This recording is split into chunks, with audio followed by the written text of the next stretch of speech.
पर इतना तो मैं गारंटी के साथ कह रहा हूं कि पूरे रीवा जिले में ये फर्जीवाड़ा हुआ। अधिकारियों को जूनी रेग रही, पर ईश्वर है ना, वो आदमी ट्रेप हो गया ना। अब तो कम से कम इतनी लज्जा रखो बड़े अधिकारियों, और जिस दिन एसपी का मैसेज आ जाता है सब बंद हो जाता है। एसपी की आंख के इशारे पे ये सब होता है। मतलब एसपी की आंखों की ओर टीआई देख रहे हैं तो उनको अभी हरी झंडी नहीं मिली। लोकायुक्त की कार्यवाही में परियोजना अधिकारी के पकड़े जाने के बाद सियासत भी गर्मा गई है। सिमरिया विधायक अभय मिश्रा ने इस मामले पर बड़ा हमला बोला है। अभय मिश्रा ने कहा कि उन्होंने पहले ही कमिश्नर और कलेक्टर को पत्र लिखकर शिकायत की थी कि सिरमौर परियोजना अधिकारी शेष नारायण मिश्रा बहन बेटियों का हक छीनकर पैसों के बदले अयोग्य लोगों की नियुक्ति कर रहा है। विधायक का कहना है कि यह सिर्फ सिमरिया विधानसभा का ही मामला नहीं बल्कि पूरे प्रदेश में यही भ्रष्टाचार फैला है। 7,000 की नौकरी जो परिवार के भरण पोषण का साधन बन सकती थी, वह भी योग्य बेटियों से छीन ली गई। सरकार पर सीधा निशाना साधते हुए अभय मिश्रा ने कहा कि पहले से ही बता रहे थे कि रीवा में पुलिस अधीक्षक विवेक सिंह के संरक्षण में नशे का कारोबार फल फूल रहा था, लेकिन जैसे ही नए पुलिस कप्तान ने कार्यभार संभाला, अपराध और नशे के धंधे पर लगाम लगी है। हालांकि विधायक ने यह भी कहा कि अभी कुछ थाना प्रभारी पुलिस अधीक्षक की ओर देख रहे हैं कि शायद उन्हें छूट मिल जाए, लेकिन सख्ती के कारण फिलहाल अपराध और अवैध कारोबार थम गए हैं। सिमरिया विधायक अभय मिश्रा ने यह बातें अपने सुमन वाटिका फार्म हाउस में आयोजित पत्रकार वार्ता के दौरान मीडिया से चर्चा करते हुए कही। अब आप खुद ही समझिए, मतलब रीवा तो अब मैं कहूँगा तो ये माना जाएगा कि मैं इंटेंसली बोल रहा हूँ। आप खुद महसूस करिए, 2003 से लेके आज 2023 का रीवा, इन 20 वर्षों में रीवा को नशा, अपराध, कोरेक्स, भ्रष्टाचार, हम आपको ऐसे 20 लोग बता देंगे जो 15-15 वर्षों से एक ही पद में बैठे हुए। एक पूरा सिंडिकेट काम कर रहा है। और जब कभी पहले दूसरे को क्रिटिसाइज किया जाता था, जब दादा का राज था यहाँ, तब लगता था कि ऐसा हो रहा वैसा हो रहा। आज आप देखिए ना किस तरह से हो रहा और किस तरह से खुलेआम भ्रष्टाचार हो रहा। एक विशेष रिश्तेदारों की टीम बैठी है, मतलब मैं अब क्या बोलूँ, हर जगह है। अगर अभी मैंने लगातार, इसके पहले भी एक लेटर लिखा था, अभी भी जिस लेटर की बात कर रहे हैं वो ये लेटर है, ये मैंने लिखा था और इसमें बाकायदे हमने प्रूफ के साथ 3-4 जगह का बिल्कुल अगल बगल के, मैंने परियोजना क्रमांक 2 में अगल बगल के जितने सेक्टर थे, आप गांवों में चले जाइए, इतनी पढ़ी लिखी बच्चियां हैं बेचारी। हमारे रीवा की बच्चियां बहुत अच्छी।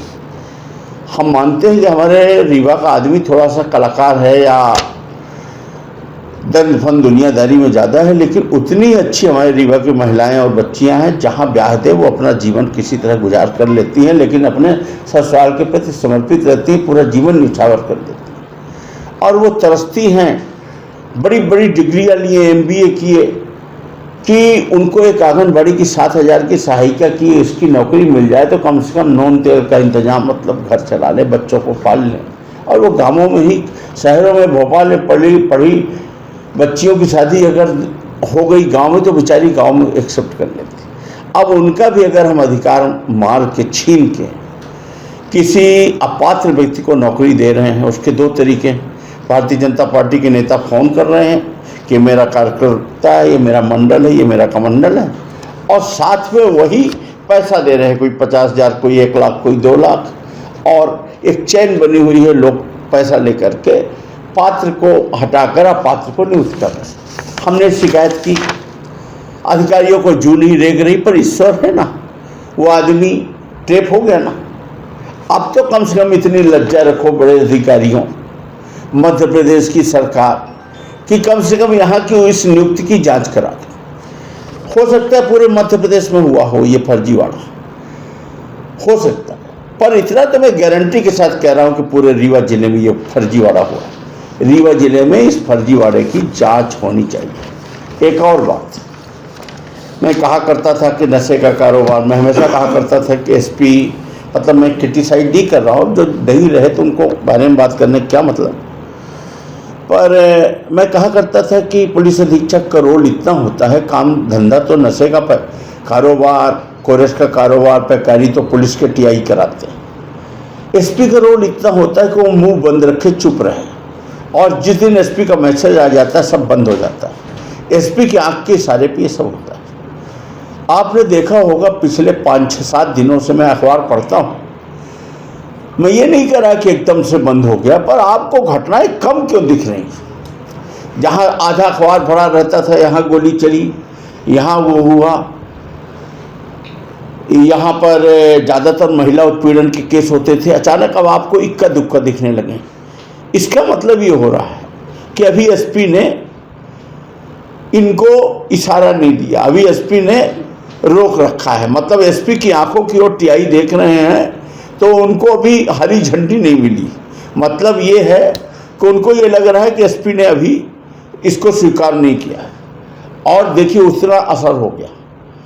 हर चीज़ को पकड़ा नहीं जा सकता, हर चीज़ पे मतलब केवल जो कप्तान होता है उसके इशारे या उसके मूड को देखकर ये सब चीज़ें होती हैं। मुझे ये अच्छा लगा 5-7 दिनों में कि रीवा में परिवर्तन दिख रहा है, क्योंकि एसपी की वो पोस्ट डायरेक्ट कमांड करती है। आईजी हमारे 2 महीने से 3 महीने से मैं जब से देख रहा हूँ इसके लिए संघर्षरत हैं। उन्होंने अपने स्तर पर जो बन पड़ा किया, पर डायरेक्ट वो न होने की वजह से वो रिजल्ट नहीं आता जब तक एसपी ट्यून न करे। तो अब हमें ऐसा लगता है कि थोड़ा हम पॉजिटिव इधर 5-7 दिन का तो ठीक लग रहा है। ईश्वर से यही प्रार्थना है कि इसमें रीवा के ऊपर ये उपकार हो जाए कि रीवा हमारा नशा से मुक्त हो जाए, और यही मेरा बात कहनी थी।